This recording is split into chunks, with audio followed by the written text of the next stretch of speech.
Yo, yo, yo, it's the Bleacher Boys back again.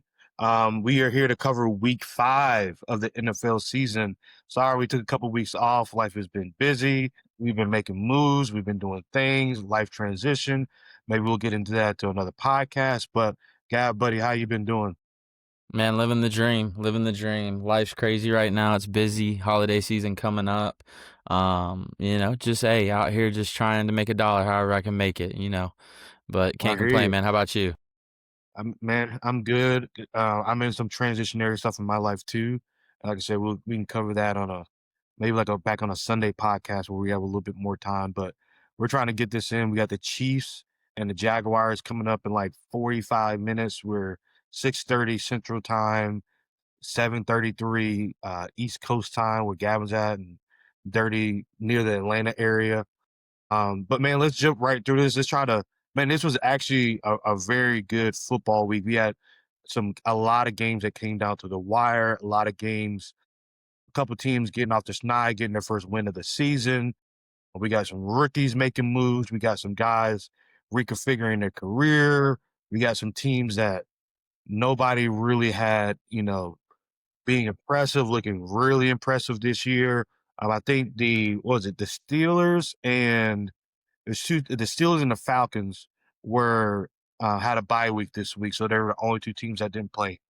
Green And Bay, Green Bay, Green Bay. yeah, Yep, there's three. we had Yep. three teams of those series, so those will be the only teams. Obviously, we don't cover. But man, let's jump right into it to the Thursday night game. Yeah. Honestly, quite a thrilling game. I was dozing in and out, watching this game on my phone. Thursday night football. The 49ers taking down the Los Angeles Rams in overtime, 26-3. I'll just give one little tidbit, and I'll let you take it or give your first take. I think one of the bigger takeaways as far as how the game actually went was that the play call for Sean McVay to go for it, and them not getting it, and that ultimately giving the 49ers a game. And Sean McVay after the game was like, "Man, it was a bad call. Like in the moment, I thought it was the right one, but he was like, bad call. That game was on me. Our team played good enough to win it, and I cost them." Took full accountability. So not a whole lot you can really say and rip him. He's one of the better coaches in the league. He's highly regarded. But what were your takes from the game, man? Yeah, no, man. I think the biggest thing for me is if you're a San Francisco 49ers fan, and we can kind of banter on this back and forth for a second, is it time to move away from Brock Purdy? Mac Jones 2-0 looks good. Uh, is distributing the ball, I mean, all over the field. Looks like the highly, scouted prospect that he was coming out of college, coming out of Alabama. Give me your thoughts on that. That's just kind of what my takeaway was. Is I think if you're a 49ers fan, you're kind of like, okay, hey, do we move off of Brock Purdy? I don't know. So I guess there's two sides of the coins on this one because we have one where it's well documented. Kyle Shanahan was uh, very much in love with Mac Jones in the pre-draft process. He liked the way he processed, or he liked the way he processed the game. I remember watching an interview where Mac Jones was talking about Kyle Shanahan's offense, and he sounded like a guy that had already been in the offense for a couple of years already, which is really impressive. And and Kyle, 5 years later, is finally getting him in his offense. One, Mac played with a lot of guts and moxie. I mean, he had like a knee injury. I mean, he was slow to get up. He was getting banged up, but he was standing there throwing dimes, kept him in the game. Going throw for throw with Matt Stafford, who's, in my opinion, first ballot Hall of Famer coming forward. Um, but then you have Brock Purdy, who they just gave 50 plus million, 55 million to him on Hmm. a 4-year deal. Kyle loves Brock Purdy. I mean, I think he loves both of them. It's like, do I love my first son more or do I love my second son more? Yeah. Mac is a little bit bigger of a more prototypical quarterback. Brock is a little bit more dynamic, but he has been a little bit injury prone. If you were to ask me, I think there's more value for San Francisco just kind of knowing the draft process and like how the free agency stuff works, the trade process. I think there's more value in letting Mac Jones play as many games as he can while Brock and let Brock get fully healthy and prove his worth, and then have a team trade for him because they'll get that trade plus a compensatory pick back. than giving up Brock Purdy in a trade. But if you give Brock Purdy up in a trade, you free up $55 million or roughly that. I'm sure you're going to have to get some back to make the numbers work, but you get to build a super team and have a low budget quarterback. And maybe you put Mac Jones next year on like a Baker deal when he first got to Tampa Bay, where I think he signed for 15 million for 2 years, and of course they reneged that or they redid that contract. But in my opinion, I think they trade Mac Jones while his value is high and continue pressing forward because they are one of the more injury decimated teams, and they're going to get healthier throughout the year. Okay. I see where you're coming from. I see where you're coming from. Well, man, we'll move on to the next game. You got Minnesota and Cleveland over in London. 21-17, Minnesota takes it. What were your takeaways? I thought that Daniel Gabriel looked pretty good for his first game as a starter. I don't think the Vikings. I think the Vikings have a quarterback issue. Those are kind of my two takeaways. I don't know what direction they go after a first round pick in McCarthy. I just it's a toss up, man. Give me what you thought on that one. Well, first with Gabriel, man, I thought he looked solid. I watched that entire game. It was a standalone European game in the morning. I was out doing yard work, watching the whole game, listening to it. And man, he got the ball in and out of their hand. He gave that team a chance. The Browns this year have one of the top. I think they have a top 5 defense this year. But Joe Flacco just been crushing them with picks. I think he led the league in picks until Gino overtook him this week. Yeah. So I mean, so that was a very good showing for them, and maybe they have something. And you think as he gets more first team reps going forward to prepare, I mean, you got to think about it. This was his NFL debut going to play overseas, and the lack of preparation and like not getting the whole game or even staying in the States. I mean, I think keeping that in context, it was a pretty impressive. But I'm with you. I think the Vikings do have probably going to be for a second straight offseason, like some big questions to answer. Like, do we keep Carson Wentz, who's kind of been a journeyman since he got hurt after that MVP caliber season he had in Philly? Mhm. Nick Foles taking over, winning that Super Bowl. But, you invested a top 20 pick in JJ McCarthy, and you kind of want to see that through to see if, like, maybe he could be the man because you can see I don't want to say arm talent, but he can definitely sling it. He has more Mhm. velocity on the ball than I thought he did. Man, he's played 8 quarters and only one of them has really looked good so far. Yeah. And he's already had 2 decent injuries, 1 season ending. So, I don't know. I think you gotta run the rookie out there, but it's also like y'all have a playoff caliber roster, and it's like Justin Jefferson and Addison and Jordan Mason, like, they don't wanna probably lose games and throw away any season just to see Mhm. what a rookie can do. So, man, that's kinda how I see things. Yeah, no, it's tough. And then one key takeaway here, and I think it gets kind of lost in the shuffle because we watched him in college, but Quinshaw Judkins looks legit. I mean, he looks like he's the real deal. Looks like a great pick by Stefanski in that offense. So man, really interested to see how both of those kind of play out throughout the season and see how it progresses. Yeah. Alright, man, let's jump on over to the next game. Cowboys, man, like I said after week 1, after I said after week 2, they look better than I expected them to look this year. We didn't even get to talk about the game that you got to go to in Dallas watching your Packers play, ending in a tie, which they say is kinda like kissing your sister. I have a Yeah. sister, I've never kissed her, so I don't know what that's like, but, I must suck. Good thing there's no ties in baseball. Yeah. But man, either way, the Cowboys have had a lot of I think every game they've had this year has been very entertaining. The Eagles game was entertaining. That Giants game was entertaining. Even this Jets game we had a lot of back and forth.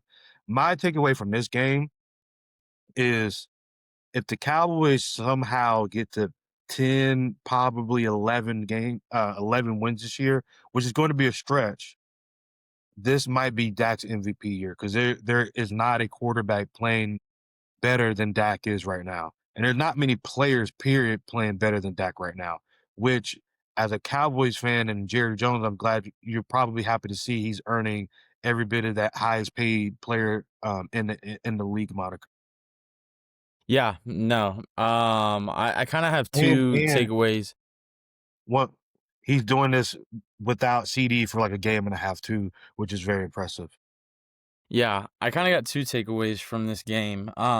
First of all, I've always said, and you've heard me say it before in the gym, Dak, a healthy Dak can sling the pigskin. Like, there's no doubt about it. Like, a healthy Dak, I mean, he can sling it, no matter what age he is. I think they have one of the highest potent, like, one of the higher potent offenses in the league. They are solid, man. I think, and you brought up a great point, without CD, it's impressive that they're still doing what they're doing.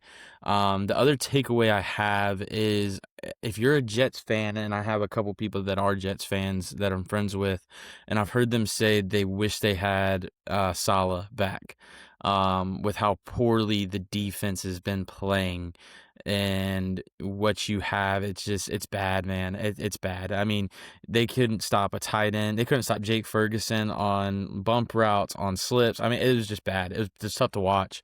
But man, I agree with you on the Dallas take.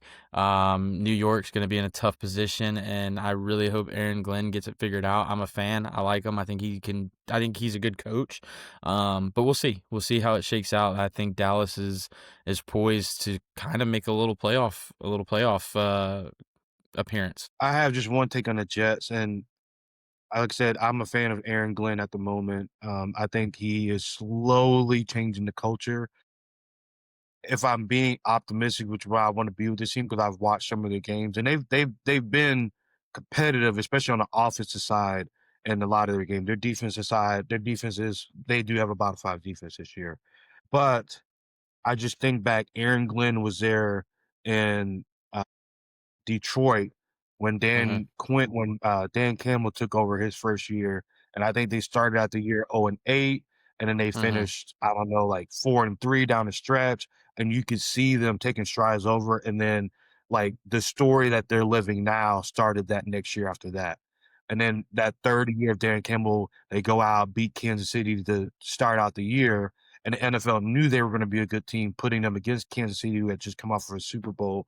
So I think Jets fans need to be patient, Hmm. um, and give this team just a little bit of time to cook and bake and see how those last 4 to 6 games go for them.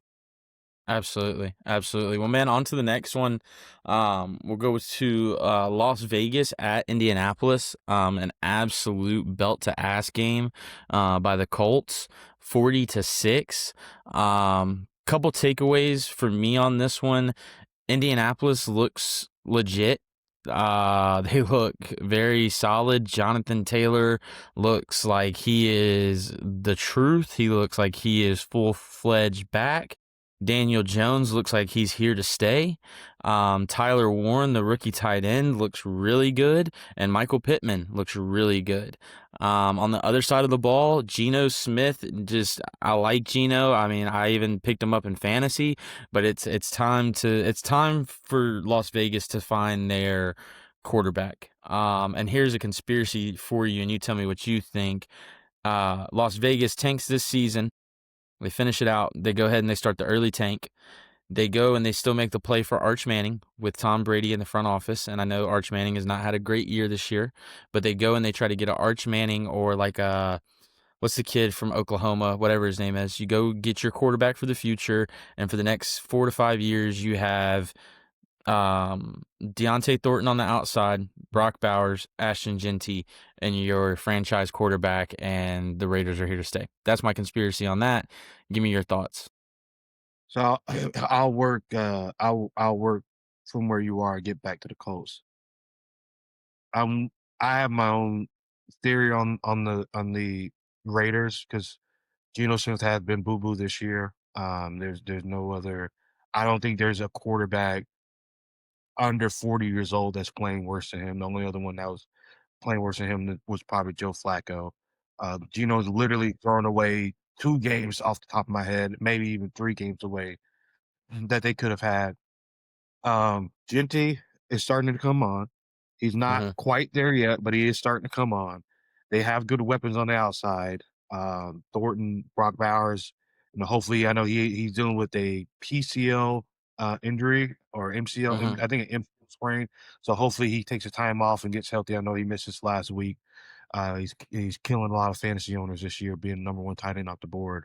I think if Dylan Gabriel holds the fort. The Browns should trade Shador to Vegas since Shador and Tom Brady already have a relationship and give Shador a shot.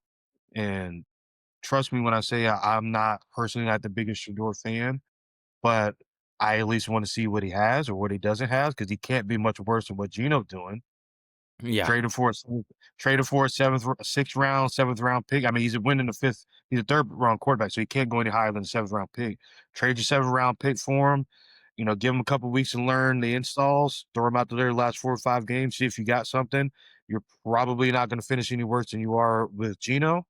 Maybe you finish even worse, and then you give Shador and whatever quarterback you draft in the top 3 to 4, 3 to 5 picks next year a shot at winning that first round deal. That's my theory on the Raiders. Other than Yeah, that, I no. probably won't be talking about the Raiders anymore the rest of the year unless Genty's in running for Rookie of the Year or Bowers. I have a bet going with, as I'm sure you saw with Andre that Bauer's going to finish tight end one this year. Tyler Warren's off to his monster start. So Yeah, I don't know. yeah. But you and then the Colts, I think anytime you have a leading rusher in the Mhm, NFL, you're going to be a playoff team. I think that's kind of probably your baseline. And then, like you say, you have a quarterback that's just playing. I mean, he's playing great. I mean, I mhm. know everybody wants to like kind of hold their breath on Daniel Jones because we've seen him play so poorly since that last playoff run he had, what, 3 years ago now.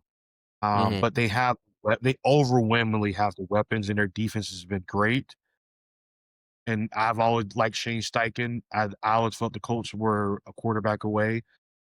So I put money on Jacksonville to win that division this year, and that's why I said in the preseason as well. And right now, I'm pretty tentative, especially because I think they're going to lose to the Chiefs tonight. But with that being said, uh, shout out to Ben Johnson for passing on Tyler Warren and drafting Colston Loveland first. That was that wasn't a good look. But man, the Colts I think are definitely for real. Mhm. AFC Championship for real. I'm not quite sure. Uh, last thing, Jonathan Taylor. Every year that he's actually been healthy, or just if you just take a 17 game sample of when he's healthy, is at worst the third best back in the league the last Yeah. 5 years or so. So Mhm. I'm just keeping my fingers crossed that we actually get a full healthy Jonathan Taylor because I think he's by far a front runner to win Offensive Player of the Year, which I think would be great for his career.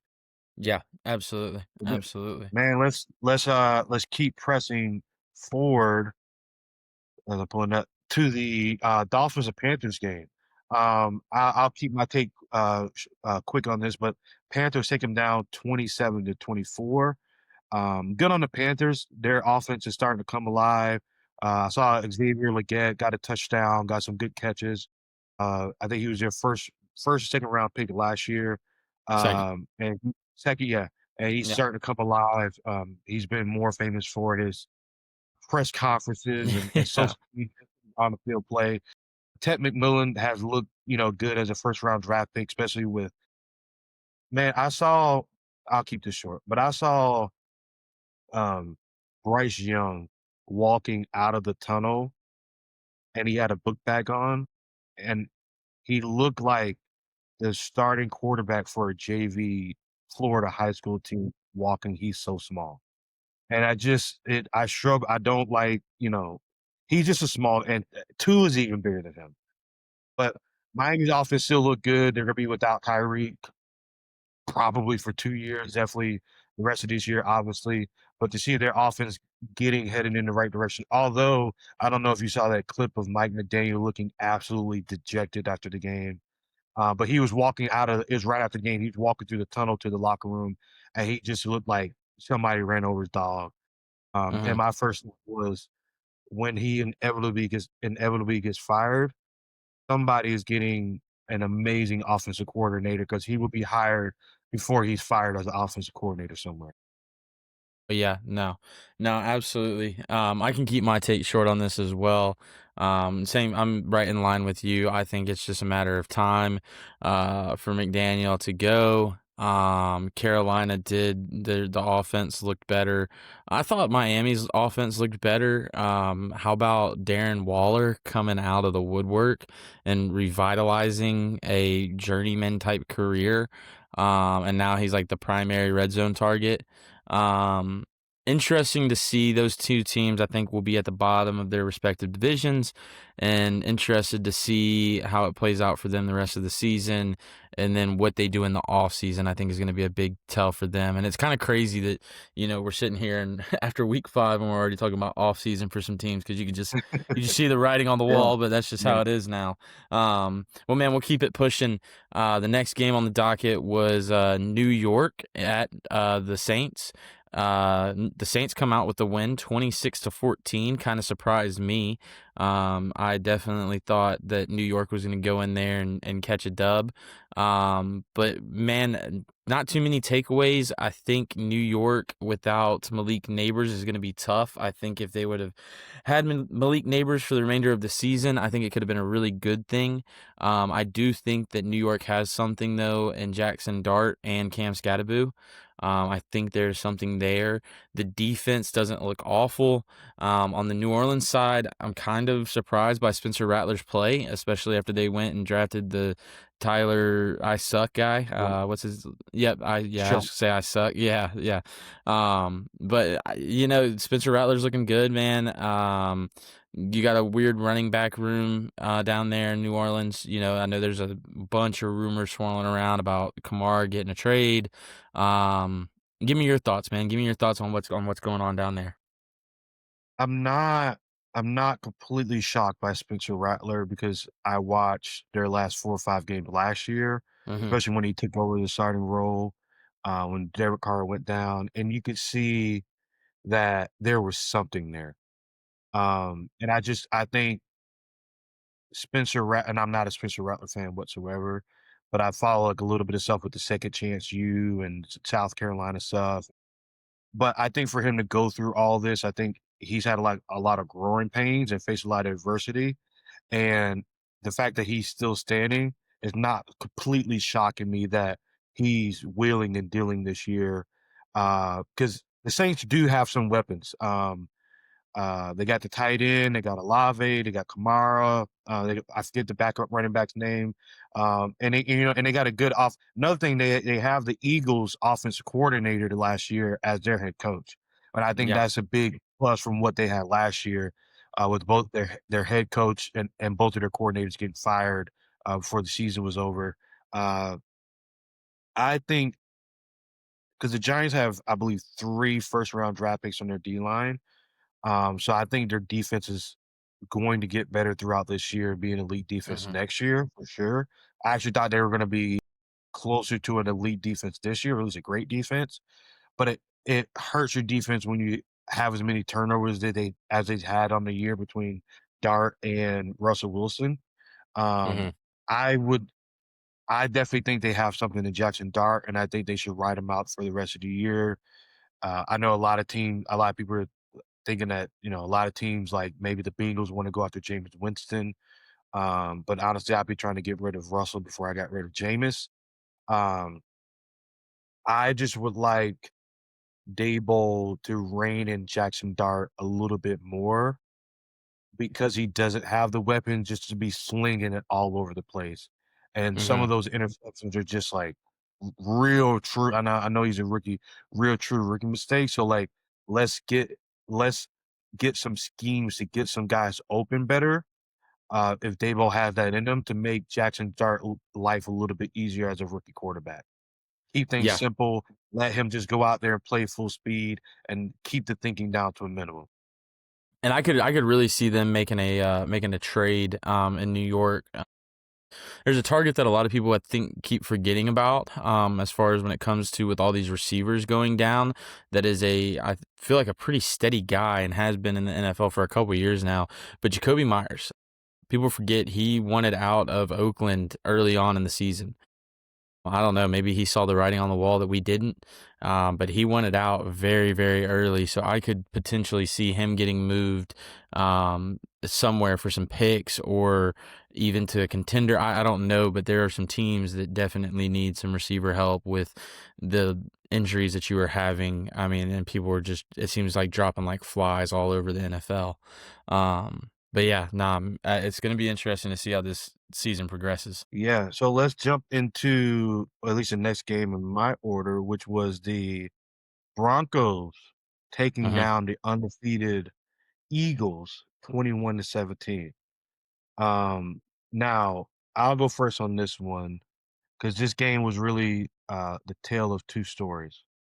You had the Eagles, I think at one point being up 17-3 against the Broncos. Vic Fangio, the Eagles defensive coordinator, was making Bo Nix look terrible. He was frazzled, throwing the ball all over the place, turning over the ball. Looked like a deer in the headlights in the first half, maybe the first, I mean, even halfway through the third quarter. But as I said before, y'all don't want to listen to me, but run the tape back if you want. I said the Eagles' offense was going to take a step back this year. Don't draft Saquon, and AJ Brown is going to be reading books by halfway through the season. Well, we're a third through the season, and he's quoting scripture after game, which is Yeah. close enough. Yeah. AJ Brown has as many catches as Puka Nacua does in one game on the entire year, which is crazy to think about. And for a guy that is a $30 million wide receiver, been a Pro Bowler, been a multiple time, and he tells you give me the ball, not in a devious way, but because he just wants to annihilate other cornerbacks. And that is the attitude I'd want on my team. I'd want a pitcher like that on my mound. I'd want a shooting guard with that mentality, and I want a wide receiver with that mentality. But their offensive coordinator is kind of wonky and donkey. Um, but they look like the Eagles team from 2 years ago after they lost to the Chiefs in the Super Bowl, having that hangover, not really knowing how to deal with success, or at least continue to have their success. And honestly, I think the Eagles, because the Eagles very easily could be 1-4 on this year. They've Mhm. had some close games, including the Chiefs games that were they easily could have lost. And I I would not be surprised if Washington wins that division and the Eagles are one and done in the playoffs. Yeah, no. You got anything on Denver? You got anything to take on Well, like Denver? what we talked about on the before the show, um, shout out to Sean Payton and Bo Nix. I would give them credit for having the moxie to come back. Philly left the door open. They walked Mhm. through it and then they knocked it down. So I give them a lot of credit. They still do have, I think they have, their defense had one bad outing. I think it was the first, second game of the season. Or maybe it was that game against the Colts. Their defense looked bad, but the Colts are making everybody look bad. Because that was the Mhm. game they lost on the field goal at the end of the game. But I think other than that, their defense, they still have top five, top seven defense this year. Anytime you have that, you're going to be a playoff team. My only thing with the Broncos is where do they finish in the playoff race? And like Mhm. what's that first round matchup? But Mhm. this is just in general about my take about the AFC. Uh, One, I think the NFC for the first time in a while is stronger than the AFC top to bottom, especially Mhm. like top to middle. And I think the AFC is wide open as it's ever been because we thought the Chargers were going to be a little bit stronger. Uh, I think the Bills have kind of been fool's gold because their defense, they have a bottom five defense this year, and I get it. Josh Allen's is was MVP last year, but you're just asking a lot for him to just carry. You know, James Cook is a very, very, very, very good running back, but he's not a complete bell cow running back. And they have a lot of B plus wide receivers. Keon Coleman hasn't truly popped yet as number one. They got two good tight ends and a good offensive line, but as we saw last night against the Patriots, and I know we'll get to this, asking Josh Allen to put on the cape is what leads to him being inconsistent. Mhm. And they have a defensive head coach. But all in all, say the AFC is so wide open that I think we will have a clear picture of what the AFC looks like around Thanksgiving. And I think the cream, and I have 3 teams in mind that I think the cream will rise to the top by Thanksgiving on that matter. And I think Denver is like on that cusp of being one of those 3 to 4 teams that could be on the upper end or just on the outside, barely looking in. Mhm. Yeah, no, so I'll start with Denver. You hit the nail on the head. Kudos to Bo Nix and Sean Payton going in there and taking home the win. I don't know if you saw Sean Payton's post game presser, but they asked him, what was your decision? And he's like, "We came here to win a game. We ain't going to overtime. We ain't going for a tie. We came here to win a game. We're gonna win the game." Going for it. He caught a lot of kind of flack for that in the moment. But yeah, no, I think Denver's a very solid team. I think Philadelphia is in shambles. It goes back to the game that we talked about right before this with their OC dipping. The fact that Saquon ran the ball 6 times is kind of alarming. Especially when you have a 14-point lead and he only got 6 rush attempts. It's very alarming. And then you got your troubles with AJ Brown. He's gonna do AJ Brown things. But yeah, I don't see Philadelphia being a Super Bowl contender this year at this point in time. It will be very interesting to see as the season progresses if they catch their stride and Sirianni just kind of takes the reins and say, "We're going to go back to what worked, and this is what you're going to do." I think right now he's trying to let the OC kind of find his footing, and it's just not working at this point. But man, on to the next one. The next one on my docket, I got Houston and Baltimore. Kind of a bad game. Not a bad game, but Houston takes the win 44-10. The thing that really stood out to me is Baltimore is ass without Lamar. It's bad. And with all the injuries they're having, it's not looking like a good season for Baltimore. I mean, on the defensive side, I mean, they were out. Roquan, I think, was like a game time decision, didn't play, and then I think one of their corners was a game time decision, didn't play. I know Um, Marlon Humphrey was out. yeah, Marlon Humphrey was the other one.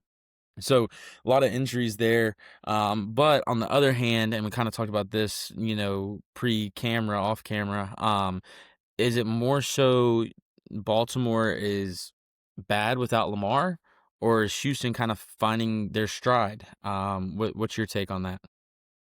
I think 2 things can be true, and I think both Hmm. things are true. I Yeah. think this, as of right now, this is an off season uh, for the Ravens because he's had some good performances, but, like, through and through, this isn't the Lamar we've seen the last 3 years, 2.5 years, and that's a perennial MVP just dominating games. Hmm. I think part of that is for the last 3 years straight, he's had the number 1 defense 2 years ago, he had the number 6 defense last year, and the year before that, I think he had the 5th ranked defense. And it makes a huge difference when you have a top 10 defense versus a bottom 10 defense, especially when you're a run-oriented team because that forces you to throw the ball. And even though Lamar has the highest passer rating of all time of all quarterbacks, it is still not his true it's not what completely makes him great. It is what makes him virtually unguardable against most teams besides like the Chiefs and the Steelers. Hmm. And I think because I don't think Derrick Henry is done yet, but Mm-mm. they're having rushing issues as well. Hmm. And it's like, again, when you don't have a great defense, you can't hand the ball off to Derrick 30, 35 times, let him do his thing. So I think the bigger question, and I'll get to Houston too. I think Houston is finding his footing. Their offensive line has been terrible for a 3rd year running, but I think CJ is, like, finally starting to get the ball in his playmakers' hand doing what they're doing. They're still missing Joe Mixon with, like, this weird injury that just kinda Hmm. popped up out of I know it was a non-football injury that just had him on IR or the PUP list for all this time, and maybe when they get him back, he'll help bring better dynamic to the offense. Um, their defense is still good. They have probably the best cornerback combo and two of the best edge rushers as well. Mhm. Will Anderson and Daniil Hunter, I believe. Mhm. Uh, so I think it's some of both. But one more note I'll say on this is, John Harbaugh after that Super Bowl, about 3 years after that Super Bowl, was on the hot seat, and when they made the switch from Flacco to Lamar, Lamar kinda saved his job, and John Harbaugh has been singing the praises of Lamar for the last couple seasons because I think he knows his job is directly tied into Lamar's success. And with Mhm. not Lamar maybe not having some success this year, I think that hot and I know a lot of people are like, "Well, who do you replace with Harbaugh?"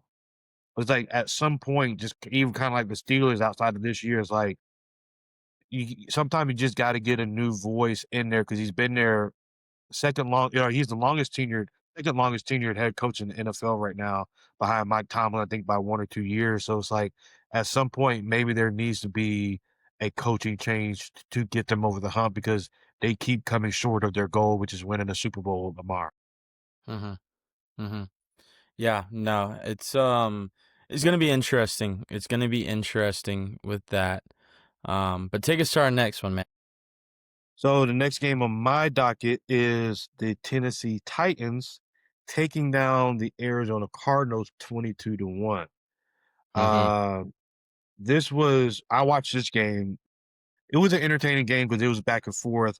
The Cardinals were up, I believe 17-6 at one point in this game, and they left the door open for uh, Tennessee to come back. And Cam Ward did not have a great game. He did not have a flawless game, but man, he's been making some incredible tight window throws. You can definitely see the talent and the promise there. And I know I'm a big Cam guy, but man, he's lacing some throws in there that are wowing me. Tony Pollard's coming alive. Calvin Ridley finally started coming alive for him. The Titans have been leading the league in drops this year. Mhm. And so that doesn't help your rookie quarterback. Uh, Mhm. but I think the play that really did it was Cam Ward actually threw an interception. Uh, the cornerback that caught it fumbled it, and he fumbled it Mhm. forward. Titans pick it up in the end zone for a touchdown, and that was pretty much the game, which was a pretty crazy thing to watch in real time. Yeah. I think the Cardinals is man that NFC West was wide open. I think they had three and one teams going into the week. The Cardinals dropping two straight. I think they're still in the hunt. I still think they got a lot of talent. They're down both the top two running backs, and they still ran the ball good this week. And the Titans don't have a terrible defense. Uh, I thought we were going to get more Marvin Harrison progression, and we didn't. I don't know who has a weirder dynamic, Kyler and Marvin or Trevor Lawrence and Brian Thomas. Mhm. We'll see if Trevor and Brian Thomas can get together tonight, which I doubt because the Chiefs have the best cornerback in the game right now, Noah Williams. But it's just if they didn't have Trey McBride, where would their passing offense be? So, but man, what was your takes from this game? Yeah, I don't think it was so much. I'm gonna do you one. I'm gonna kind of do you one better. I don't think it was Arizona leaving the door open and Tennessee walking through. I think it was more so like Arizona left the door open, invited them in, and made them a 5-course meal. With all the turnovers they had, it was pretty embarrassing to watch. I mean, the fumble the running back had at the goal line, embarrassing. Then you fumble the ball, and then Tennessee picks it up for the touchdown, and then you see Callahan over on the sidelines like jumping for joy. Like that's a bad culture. And we'll get to the game in a minute, but it kind of parlays into this. Tennessee is kicking themselves after watching the game last night and getting rid of Mike Vrabel. I can guarantee you there's some talks in that front office of damn, we screwed up. Like we messed up on this one. Um yeah, I don't But think it was you know why that is, right? do what? You know why that is, right? Like Why? why they got rid of Mo Rabel. Mm-mm. Well, because they're under. So it's a woman. The woman that took over the team, she took it over 3 years ago. Okay. And 4 years ago was when they fired the GM. That year they went to the AFC Championship game lost to the Chiefs, that following year they fired the GM and they gave Vrabel basically like Bill Belichick level power of like over the personnel, over all the decisions. They brought in another GM who just kind of he literally just did all the background work. But Vrabel and when the new owner took over 3 years ago and they met Vrabel and they realized how much power what they literally said he has too much of an intimidating presence in the building, and we gotta get him out of here if we want to ever have any control over the team, and that's why he was fired. And y'all can go look that up because that's literally what they said. Damn, I didn't know that. I did not know that. So But it was more of a pride and ego thing, and I hate to call out a woman because there's multiple women owners now, including yeah. like in Indianapolis, who's I mean they have a female owner now. She's looking pretty solid right now. But I agree with you. But that's I guess that was a plus for Patriots of getting a good head coach, what I think they're going to be after losing Bill. Well, not after firing Bill Belichick a couple years ago. Yeah, yeah, but no, I don't think it was so much a Tennessee win as a Arizona loss. I'll say that, and then we can move on to the next one. Next one I have on my docket here is Tampa Bay and Seattle. Kind of a barn burner, kind of a back and forth, really interesting game. I watched a good bit of it. Tampa Bay takes home the win, 38-35. Um, my key takeaways. Sam Darnold is here. I think he is revitalized. I think he is the right fit in Seattle. I think that the Vikings definitely should have kept him, as well as Baker Mayfield. I don't think Baker Mayfield was overhyped going into this year. I think that he was sitting right where he needed to be. And kudos to Tampa Bay. And gosh, I just forgot their head coach's name. I can see Bowles. his face. Bowles. I mean, they're finding ways to win games. I mean, each of the last, I think, four have just been, I mean, one-score games. 2-minute drives. I mean, they've just found a way to win. So man, I think Tampa Bay, I think when they get all their weapons back, are going to be really, really good. I also like Seattle. The only issue I think in Seattle right now that they're going to have is their running back room. They got to give the keys to somebody. It can't be both. And yeah, give me your takes on it. I'll start with Tampa Bay. They've impressed me this year because I picked the Falcons to win that division. And I think things are still open, but Hmm. Tampa Bay, you also like everybody always says, and I hated when people said about the Chiefs last year. But it is very true. You keep getting all these one score last minute games, and some of those might start going against you. And so it's like you hope Tampa Bay starts getting some more commanding leads and Hmm. not having all these miraculous comebacks. But honestly, the way they're playing right now, if I had to give an MVP stamp to somebody, my vote will go to Baker Mayfield. Hmm. I think Dak is playing the position the best right now, but Baker has the best overall resume as what a quarterback is doing to help his team win games. Hmm. Even with all his primary targets not being out, his number one running back was out this week. Their defense hasn't been super great this year either, and they have a defensive head coach, but he knows how to call timely blitzes just enough to help you win games. Uh, and I wasn't really, I was indifferent to Baker when he came out. Uh, I wasn't against him, but I also like just wasn't a huge fan of him. But he's definitely won me over.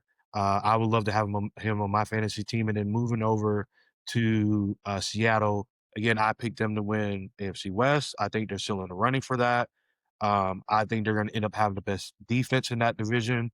And I'm hoping that is enough that the second half of the season they kind of run the table, and I think they can. They've lost a couple tough games. Side note on this, I was one leg away on a 10-leg parlay from cashing in $2,400 in this game, and it was because of this game.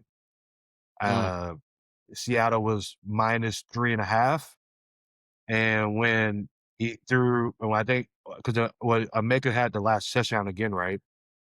Yeah, he had the last touchdown, but he had the big catch to set up the game winner. Yeah, that's what it was. That was just like Emeka's actually cost me twice this year. Well, he cost me in week 1 too. Not a big of a loss, but I'm a little salty about that. But man, I like both of these teams. I'm a big fan of both of these teams. I wouldn't be surprised if both of these teams are two of the last teams standing out of the NFC.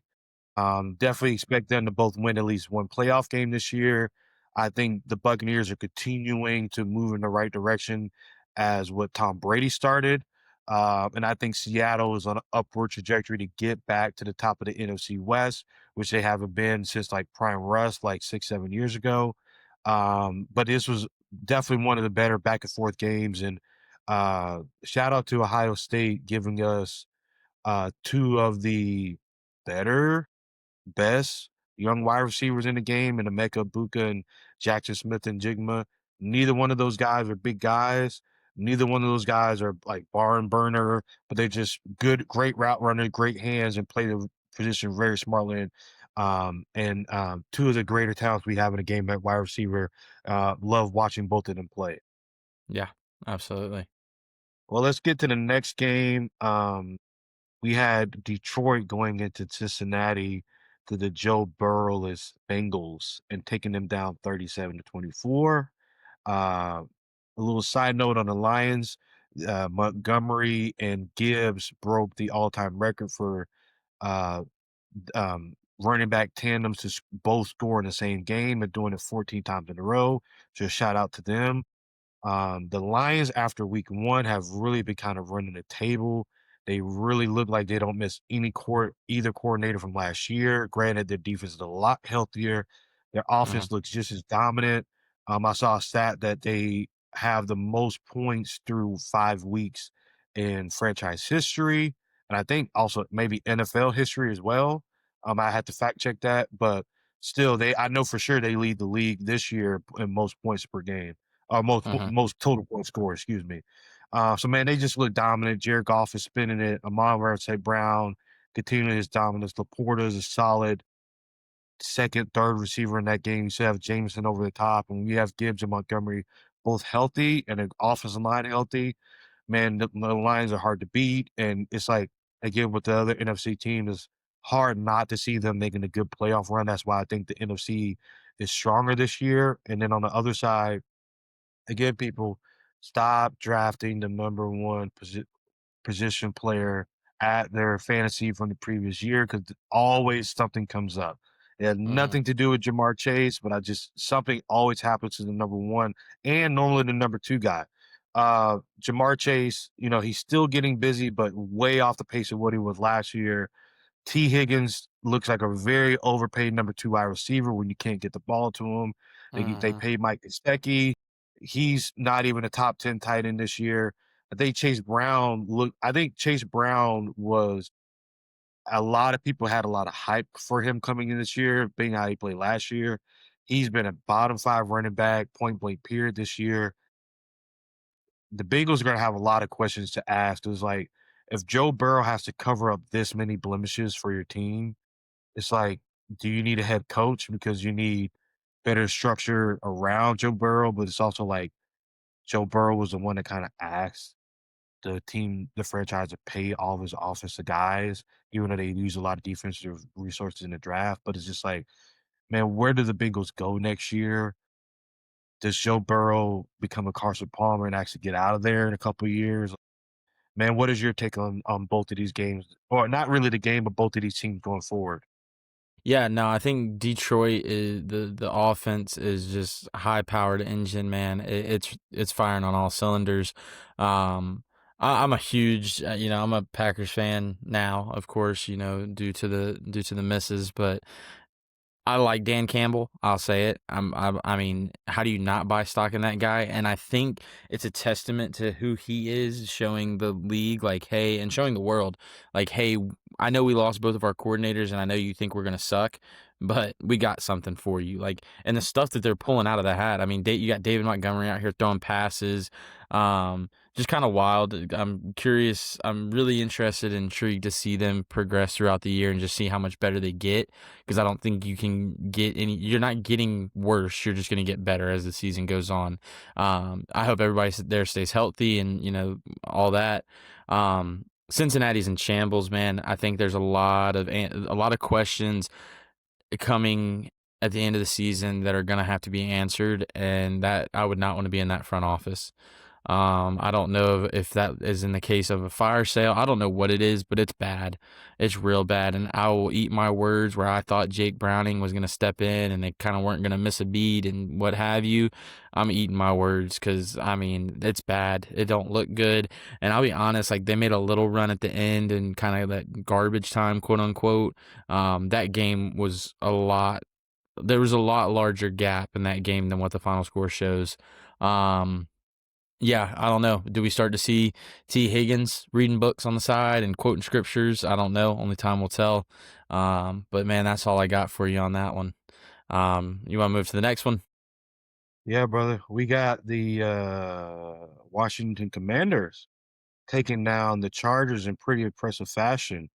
They honestly they kind of dealt with the Chargers to what the Chargers were doing to teams through the first 3 or 4 weeks of the season. And I think the Chargers dropped the last two, and man, they lost their starting All-Pro tackle to start the season. And 2 games ago, Joe Alt, another impressive tackle, their first-round draft pick from 2 years ago, goes down. Mekhi Becton, who they brought over from the Eagles offensive line last year, he went down for the second time this year. You had a kick return from Lad McConkey, which was a great kick return callback in unfortunate matters last year. Quentin Johnson kind of came back down to earth from his all-pro season he had cooking over Yeah. there. Um, but Lad McConkey hasn't really got started off, and so you have this. And I'll start with the Chargers, and I'll go with the Commanders, because I think I'm seeing out of the Commanders what I expected to see this year. I wasn't quite. I guess I'll just go to Commanders. I wasn't quite sure they were going to win as many or more games than last year, and even make it to the NFC Championship game this year. But I thought they were going to be a better overall team, which Mhm. could potentially have them making a deeper playoff run. Jaden coming back off the knee injury looks very good. He looks under control. Hopefully, he calms down the scrambling, or at least learns to start, not taking those hits and putting his body as much risk just from the body structure that he has. He just can't keep taking hits like that. He's not Cam Newton, and Cam Newton didn't even last to 31 years old. And but they don't have Terry McLaurin back, so you expect Debo's been having the season a lot of people thought he was going to have last year. I know you wish you had this kind of Debo on your team last year in fantasy, but Debo's been looking great. Their rookie Ja'Cory, aka Bill Krosky, Merritt, uh, ha has been looking great especially for a rookie. He had a 2 touchdown game. They got 174 total yards on the day, if I believe off the top of my head. So the Commanders look good, and I think that division is wide open. I think the Eagles, especially for this Commanders team, is very beatable. Commanders defense looks a lot better than it did last year. They had a terrible defense, and a shaky O-line, and both of those look like solid coming in this year. I know Mariota got them a win as well. And on the Charger side, it's like they've had some injuries already, and it's I think the question is with Harbaugh and I kinda took a little whatever to a couple people high up in the media saying Harbaugh is the best coach of all time they've ever seen. I think the fact that he hasn't done anything in the NFL yet he got to a Super Bowl and lost it, but I think this will really be a career defining year for Justin Herbert because Mhm. all the best quarterbacks have to deal with the adversity of players getting injured, and it's how much can you elevate the team for a period of time till your team gets back healthy? We've seen Josh Allen get the Bills into a deep playoff run with injuries. We've seen Patrick Mahomes do it. We've seen Joe Burrow lead a terrible O line and no defense. So it's like, but we've yet to see Justin Herbert, and this is year 7 for him, either 6 or 7.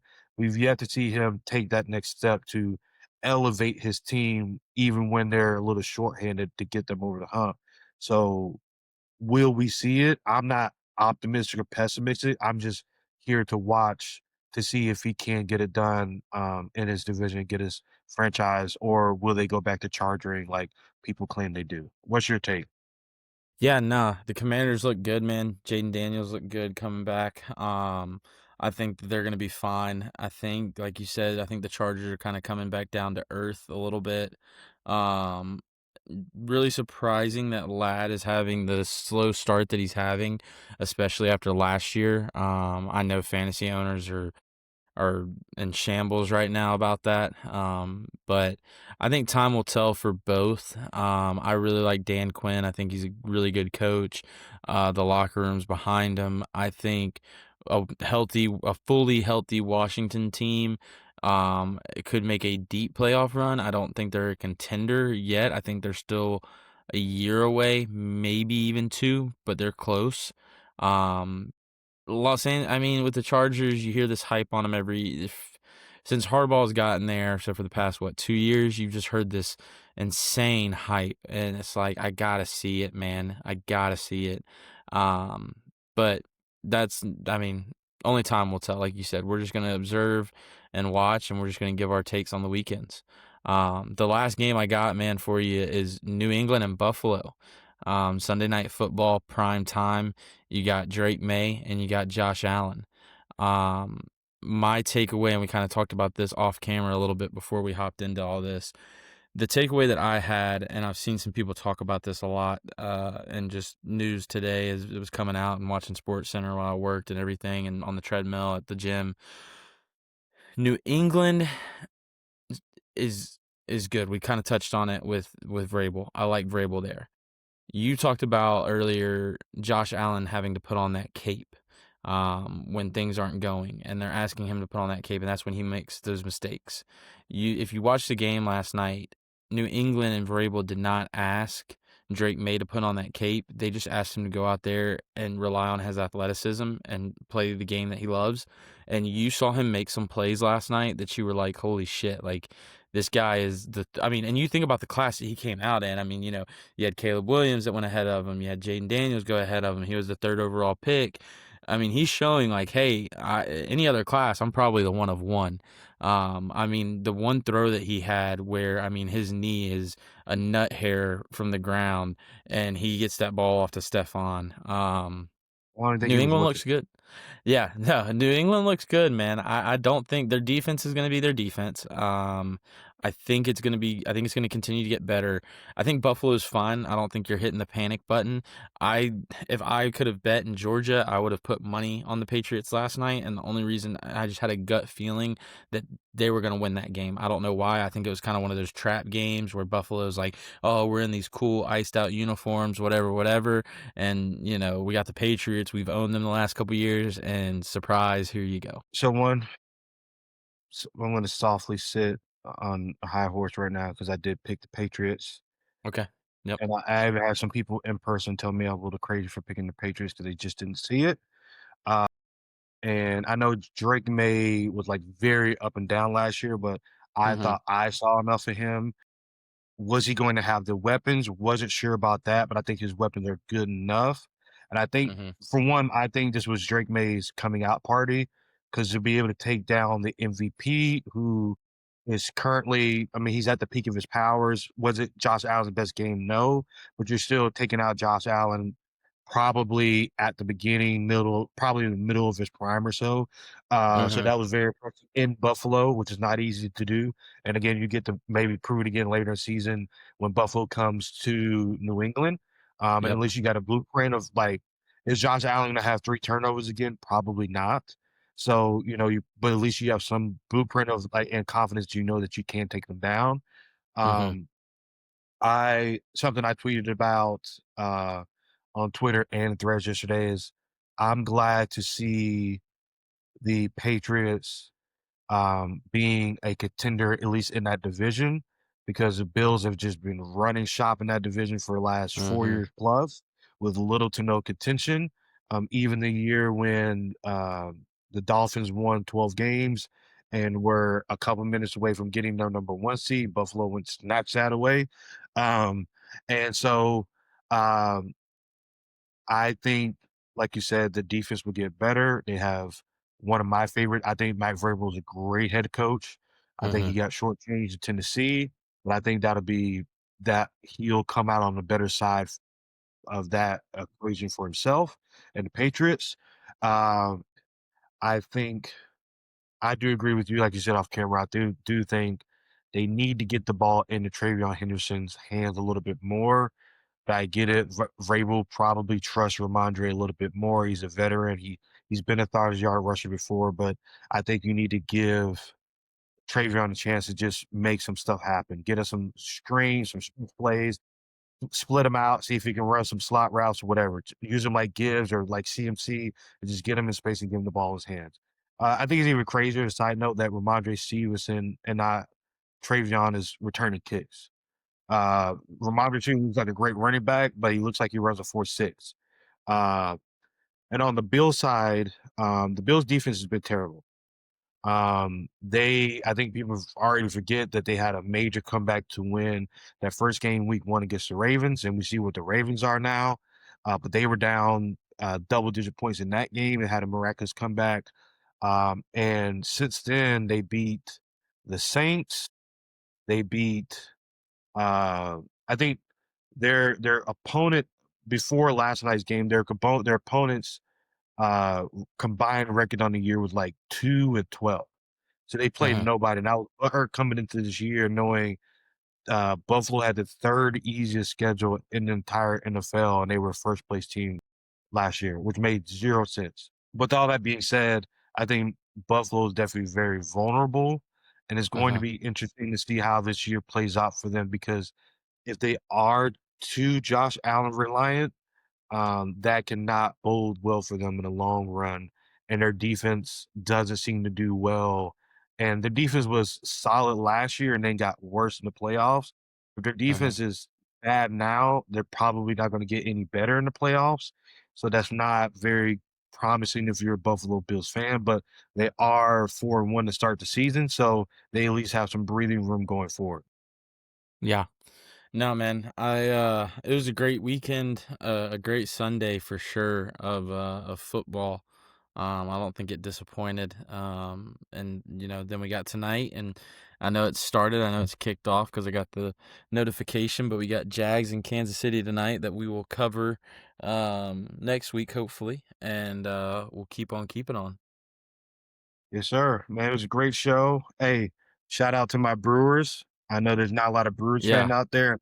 I get a lot of flack for being a KC fan. Like, oh, you're not from KC. Well, I'm also not from Milwaukee, and I'm a Brewers fan.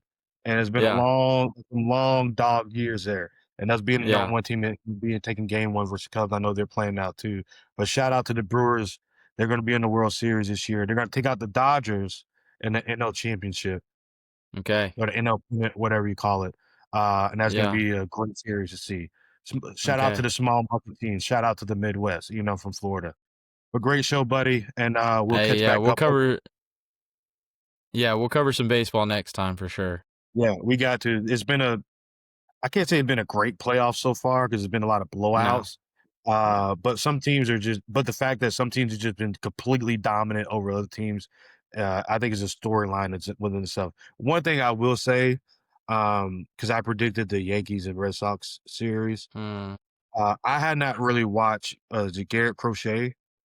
Yeah, Crochet, you weren't Yeah. familiar with his I had game? never really watched him pitch all year. I missed a lot of his starts. When I watch baseball from my couch, there's a lot of guys in MLB. I'm like, if I got 10 at bats, I think I'd get 2 or 3 hits off of him. I watched him deal, and I said, I have zero shot being a left-handed hitter getting a hit off. His arm angle, his arm length, the velocity, I would have zero shot. I wore Yeah. that Barry Bonds arm guard. I would just crowd the plate and hope that he either paints me a fastball down and out, and I can just flick my hands on it, or he hits me and I get on base. Yeah, and what he did against the Yankees in a very righty dominant lineup Yeah. was impressive. No, yeah, if you're not familiar with Garrett Crochet's game, the guy, I mean, we paid him a lot of money and rightfully so. We're a couple pieces away. Not having Roman Anthony really hurt us in the series and in the back half, but I mean, I'm not worried about it as a Red Sox fan. I think next year we'll be right back in the hunt. I think getting the cancer Rafael Devers out was a big piece. But man, yeah, we'll cover some baseball next time for sure for our baseball people. All right. Thank And y'all for hey, tuning in. And Yeah, I was just gonna say Yeah, basketball's upon us. We wake up and basketball's here already. don't get me started. I watch a Magic preseason game. The Magic are Yeah. gonna be for 2 things real quick. The Magic are gonna be in the Eastern Conference Finals for sure Okay, because okay.